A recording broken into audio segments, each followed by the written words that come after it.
আসসালামু আলাইকুম। Hello everyone, welcome to my channel Nesar রান্নাঘর। আশা করি সবাই ভালো আছেন। আমার বাসার সবাই অনেক দিন যাবত আমাকে এই সেমাইটার কথা বলতেছিল, তাই ভাবলাম আপনাদের সাথেও শেয়ার করি। খুব অল্প সময়ে এই রেসিপিটা বানানো যায়। আপনারাও খুব অল্প সময়ে বাসায় মেহমান আসলে এই রেসিপিটি তৈরি করে মেহমানদের খাওয়াতে পারবেন। আশা করি মেহমানরাও খুব খুশি হবে এই রেসিপিটি পেয়ে। আসুন তাহলে মূল রেসিপিতে যাওয়া যাক।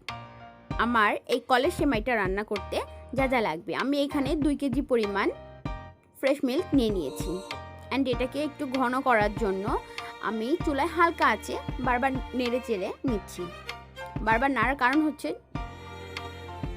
তলায় যেন লেগে না যায়। এবং এর সাথে আমি নিয়ে নিয়েছি এখানে হাফ কাপ পরিমাণ গুঁড়া দুধ। এটার সাথে আমি ফ্রেশ মিল্কটা কিছুটা দিয়ে একটু ঘন করে নিব। বারবার নাড়াচাড়া করে এটা ঘন করতে হবে, তা না হলে কিন্তু জটা বেঁধে যাবে। আমার একদম মিক্সড হয়ে গেছে।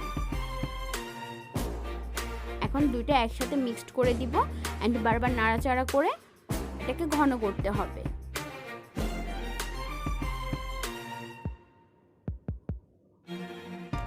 নাড়াচাড়া করে বারবার এটাকে ঘন করতে হবে এবং খেয়াল রাখতে হবে তলায় যেন লেগে না যায়। এদিকে খেয়াল না রাখলে তলায় যখন লেগে যাবে তখন খাবারটা একদম ভালো হবে না, পুরো একটা গন্ধ বের হবে। এর সাথে আমি দিয়ে দিচ্ছি কিছুটা এলাচ, কিছুটা দারচিনি। এলাচ আর দারচিনিটা দুধের সাথে দিলে এটার ফ্লেভারটা একটু অন্যরকম হয়ে যায়, ভালো লাগে অনেক।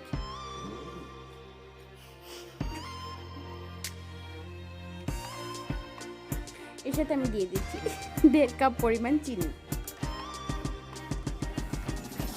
চিনিটা একটু পানি ছাড়বে, তাই আমি এটাকে ভালো করে আবার নেড়ে চেড়ে কিছুটা সময় ধরে রান্না করতে হবে।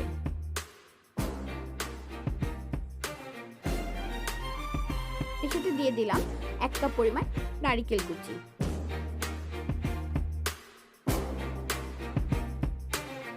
একটু সময় ধরে এগুলোকে নাড়াচাড়া করতে হবে, কারণ বললামই তো তলায় যেন লেগে না যায়। একদম আমার এটা ফুটে উঠেছে। এর মধ্যে আমি সেমাইটা দিয়ে দিচ্ছি। অল্প অল্প করে আমি সেমাইটা দিচ্ছি আর বারবার নাড়তেছি।